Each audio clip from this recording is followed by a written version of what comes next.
Jemaat yang dikasihi Tuhan, salam jumpa dan shalom bagi kita semuanya. Selamat malam.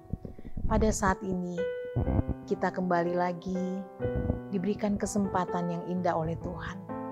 Di tengah pergumulan yang panjang pandemi COVID-19, Tuhan terus menuntun kita di dalam kuat kuasa-Nya untuk senantiasa dimampukan menghadapi setiap pergumulan kehidupan yang kita rasakan sampai saat ini.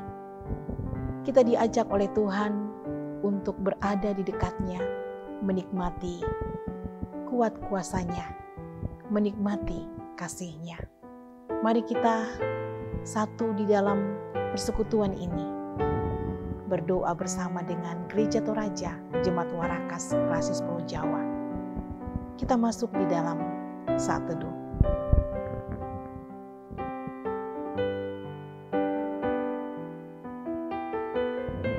Kita mengangkat pujian untuk Tuhan.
Yesus berjanji memberikan kasih-Nya kepada aku dan kau.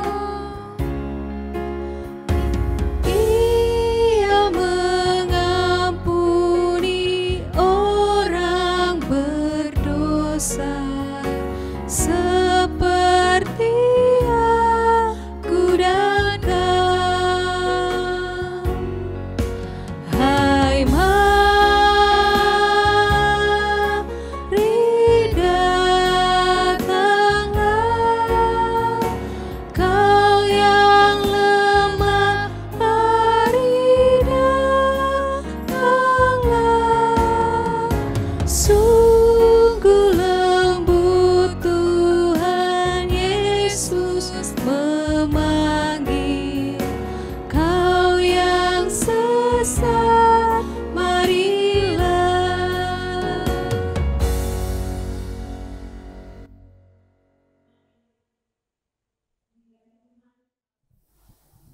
Mari kita berdoa. Tuhan yang Maha Kasih, kami mengucap syukur kepadamu karena pada malam hari ini Engkau kembali memberikan kami kesempatan untuk menikmati persekutuan yang indah, di mana di dalamnya kami boleh mengaminkan akan kasih dan pemeliharaan Tuhan. Ya Tuhan, kami akan mempelajari sebagian daripada firman-Mu.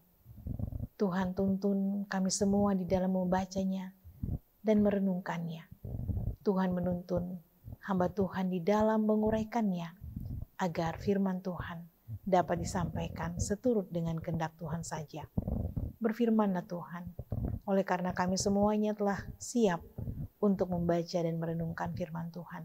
Di dalam nama Tuhan Yesus, firman yang hidup itu, kami berdoa. Amin. Shalom, pembacaan kita terambil dari 1 Samuel 18 ayat 6 sampai 30. 1 Samuel 18 ayat 6 sampai 30 firman Tuhan berbunyi, Saul benci kepada Daud. Tetapi pada waktu mereka pulang ketika Daud kembali sesudah mengalahkan orang Filistin itu, keluarlah orang-orang perempuan dari segala kota Israel menyongsong Raja Saul sambil menyanyi dan menari dengan memukul rebana, dengan bersukaria dan dengan membunyikan gerincing. Dan perempuan yang menari-nari itu menyanyi berbalas-balas katanya, Saul mengalahkan beribu-ribu musuh tetapi Daud beraksa-laksa. Lalu bangkitlah amarah Saul dengan sangat dan perkataan itu menyebalkan hatinya sebab pikirnya, kepada Daud diperhitungkan mereka berlaksa-laksa, tetapi kepadaku diperhitungkannya beribu-ribu. Akhir-akhirnya jabatan raja itu pun jatuh kepadanya. Sejak hari itu maka Saul selalu mendengki Daud. Keesokan harinya roh jahat yang daripada Allah itu berkuasa atas Saul, sehingga ia kerasukan di tengah-tengah rumah, sedang Daud main kecapi seperti sehari-hari. Adapun Saul ada tombak di tangannya. Saul melemparkan tombak itu karena pikirnya, baiklah aku menancapkan Daud ke dinding. Tetapi Daud mengelakkannya sampai 2 kali. Saul menjadi takut kepada Daud, karena Tuhan menyertai Daud. Sedang daripada Saul ia telah undur. Sebab itu Saul menjauhkan Daud dari dekatnya dan mengangkat dia menjadi kepala pasukan 1000, sehingga ia berada di depan dalam segala gerakan tentara. Daud berhasil di segala perjalanannya, sebab Tuhan menyertai dia. Ketika dilihat Saul bahwa Daud sangat berhasil, makin takutlah ia kepadanya. Tetapi seluruh orang Israel dan orang Yehuda mengasihi Daud, karena ia memimpin segala gerakan mereka. Berkatalah Saul kepada Daud, ini dia anakku perempuan yang tertua, Merab, dia akan kuberikan kepadamu menjadi istrimu. Hanya jadilah bagiku seorang yang gagah perkasa dan lakukanlah perang Tuhan. Sebab pikir Saul, janganlah tanganku memukul dia, tetapi biarlah ia dipukul oleh tangan orang Filistin. Tetapi Daud berkata kepada Saul, siapakah aku dan siapakah sanak saudaraku, kaum ayahku di antara orang-orang Israel, sehingga aku menjadi menantu raja? Tetapi ketika tiba waktunya untuk memberikan Merab anak Saul itu kepada Daud, maka anak perempuan itu diberikannya kepada Adriel, orang Mehola, menjadi istrinya. Tetapi Mikal anak perempuan Saul jatuh cinta kepada Daud. Ketika hal itu diberitahukan kepada Saul, maka ia pun menyetujuinya. Sebab pikir Saul, baiklah Mikal kuberikan kepadanya, biarlah ia menjadi jerat bagi Daud, dan biarlah tangan orang Filistin memukul dia. Lalu berkatalah Saul kepada Daud untuk kedua kalinya, pada hari ini engkau boleh menjadi menantuku. Lagi Saul memerintahkan kepada para pegawainya, katakanlah kepada Daud dengan diam-diam, demikian sesungguhnya raja suka kepadamu dan para pegawai mengasihi engkau. Maka sebab itu jadilah engkau menantu raja. Lalu para pegawai Saul menyampaikan perkataan itu kepada Daud, tetapi Daud menjawab, perkara ringankah pada pemandanganmu menjadi menantu raja? Bukankah aku seorang yang miskin dan rendah? Para pegawai Saul memberitahukan kepada raja katanya, demikianlah jawab yang diberi Daud. Kemudian berkatalah Saul, beginilah kamu katakan kepada Daud, raja tidak menghendaki mas kawin selain dari 100 kulit katan orang Filistin sebagai pembalasan kepada musuh raja. Saul bermaksud untuk menjatuhkan Daud dengan perantan orang Filistin. Ketika para pegawainya memberitahukan perkataan itu kepada Daud, maka setujulah Daud menjadi menantu raja.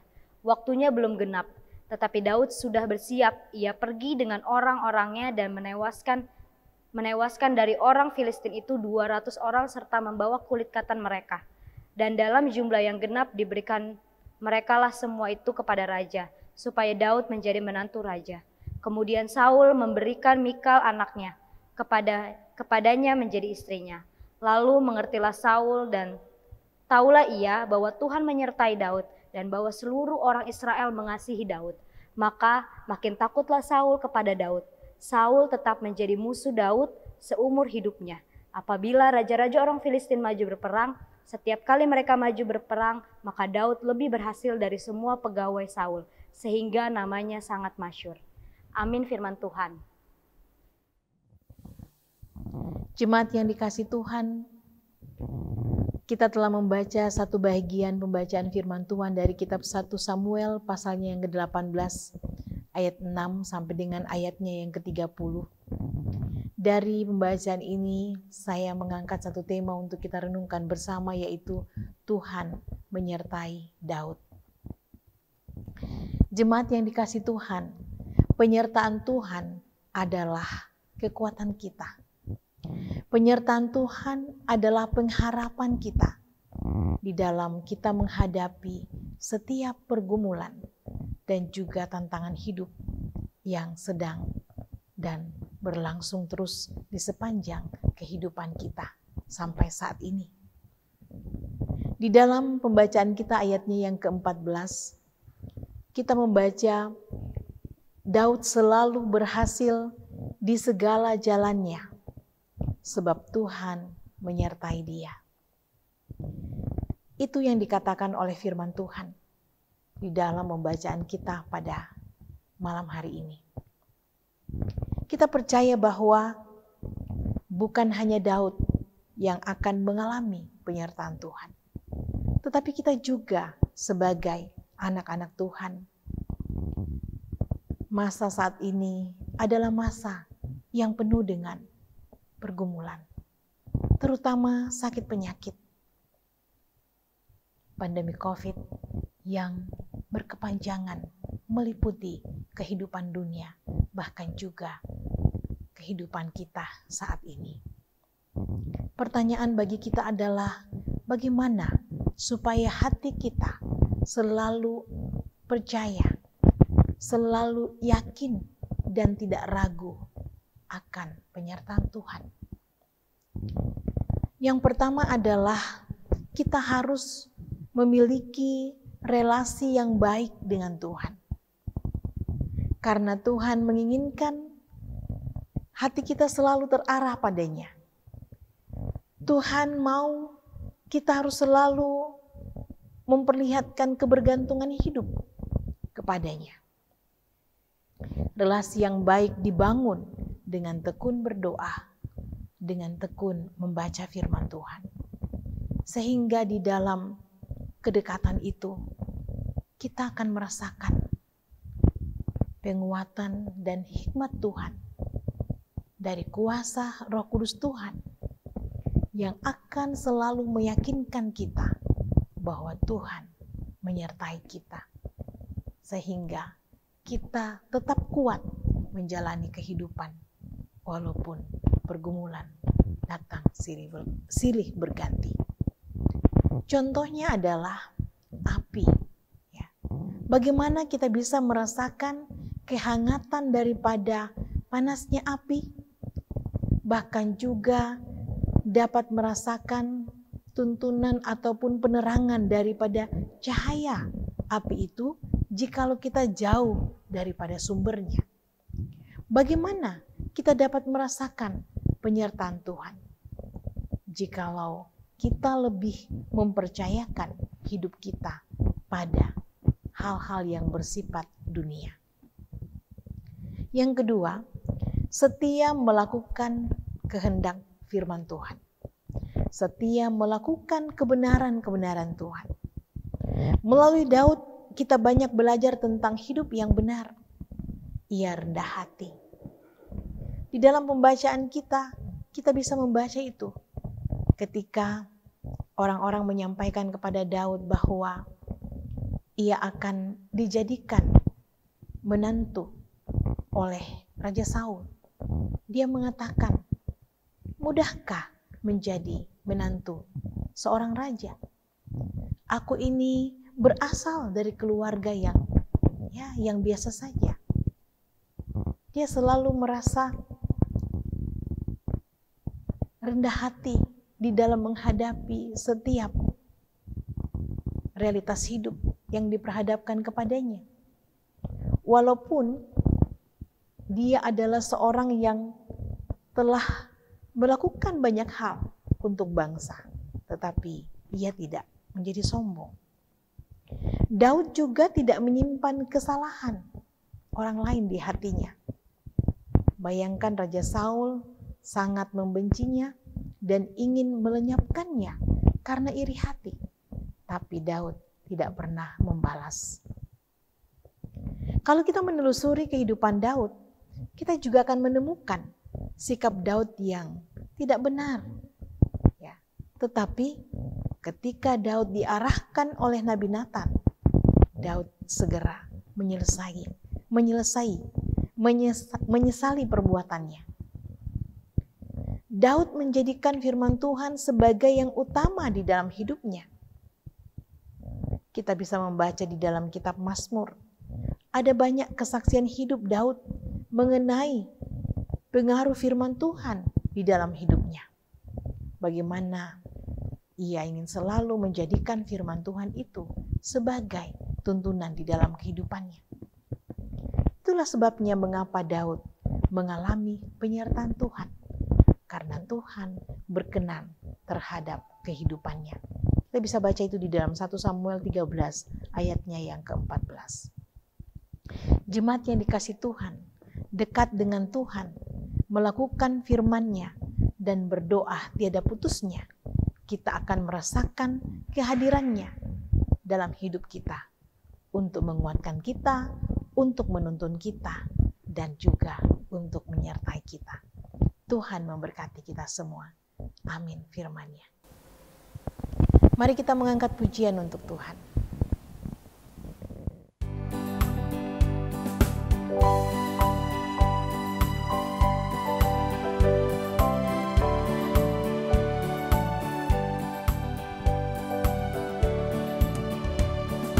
Kita sudah ditebus olehnya, kini layanilah mukhlismu, maju terus dan kibarkan panjinya, sanjung rajamu.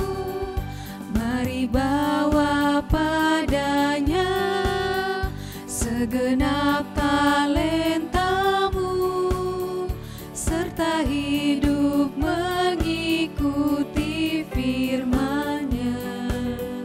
Taat dan setialah walau sukar jalanmu, hidup kudus agar kasih-Nya pun nyatalah.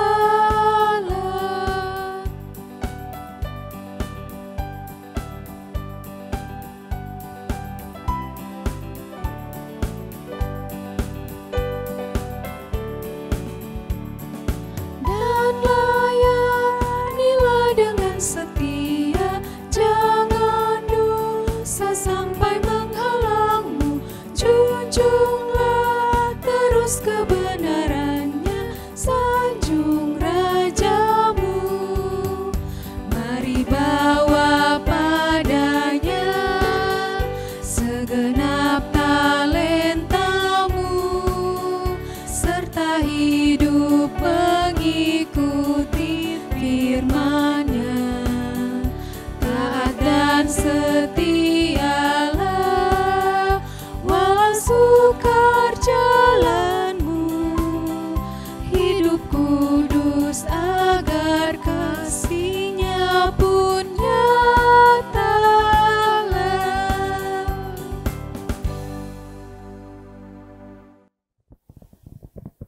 Mari kita berdoa.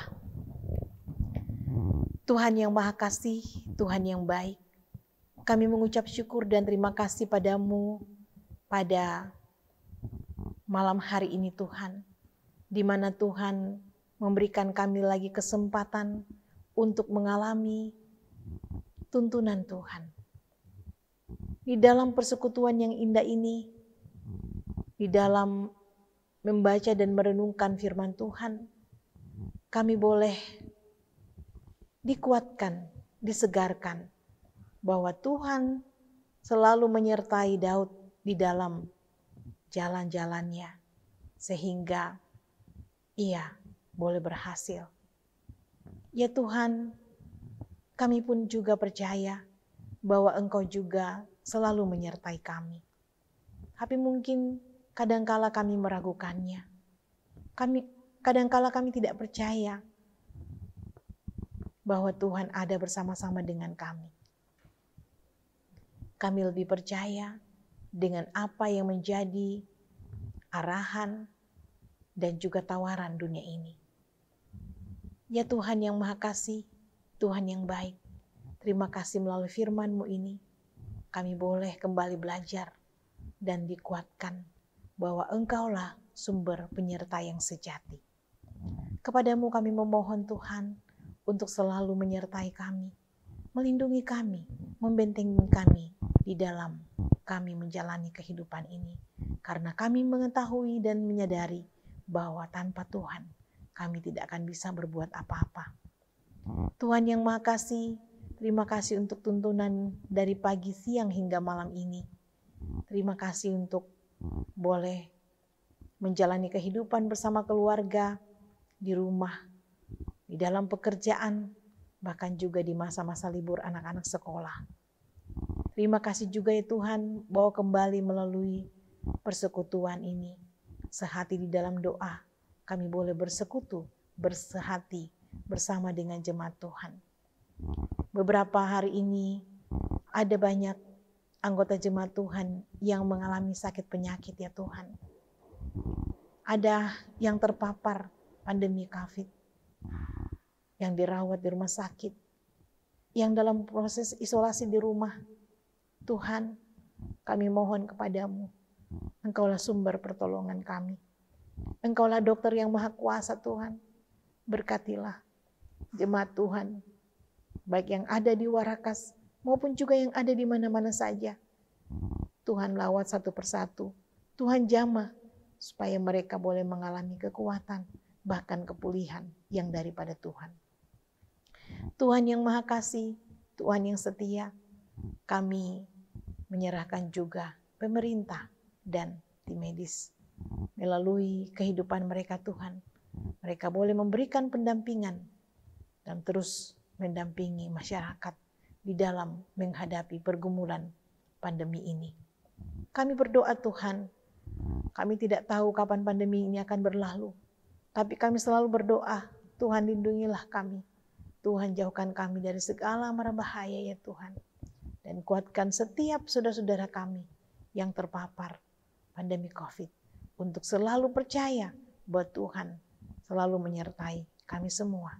Menyertai yang berada di dalam pergumulan sakit penyakit saat ini Tuhan. Tuhan yang Maha Kasih, Tuhan yang baik, kami berdoa juga untuk semua pergumulan-pergumulan hidup yang kami rasakan sampai hari ini. Tuhan mendengarkan harapan-harapan kami, doa-doa kami bagi yang mencari pekerjaan, menanti hadirnya teman hidup, anugerah anak, bahkan berbagai pergumulan-pergumulan kehidupan. Ya Tuhan yang Maha Kasih, Tuhan yang setia, berkatilah juga tim multimedia di dalam melaksanakan tugas pelayanan untuk menayangkan tayangan-tayangan rohani untuk pertumbuhan iman kami bersama. Ya Tuhan yang Maha Kasih, malam gelap gulita menyelubungi hidup ini. Sebentar kami akan beristirahat. Tuhan kiranya menolong dan menyertai. Sehingga besok pagi kami boleh bangun dengan tubuh penuh keberkatan untuk menyambut hari dan kehidupan baru.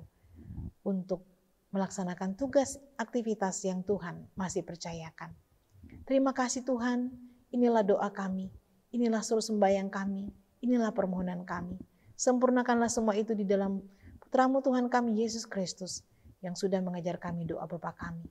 Bapa kami di dalam sorga, dikuduskanlah nama-Mu, datanglah kerajaan-Mu, jadilah kehendak-Mu di bumi seperti di sorga. Berikanlah kami pada hari ini makanan kami yang secukupnya, dan ampunilah kami akan kesalahan kami, seperti kami juga mengampuni orang yang bersalah kepada kami. Dan jangan membawa kami ke dalam pencobaan, tapi lepaskanlah kami daripada yang jahat, karena Engkau yang punya kerajaan, dan kuasa dan kemuliaan sampai selama-lamanya. Amin. Jemaat yang dikasihi Tuhan, kita telah menikmati bersama-sama persekutuan di dalam doa.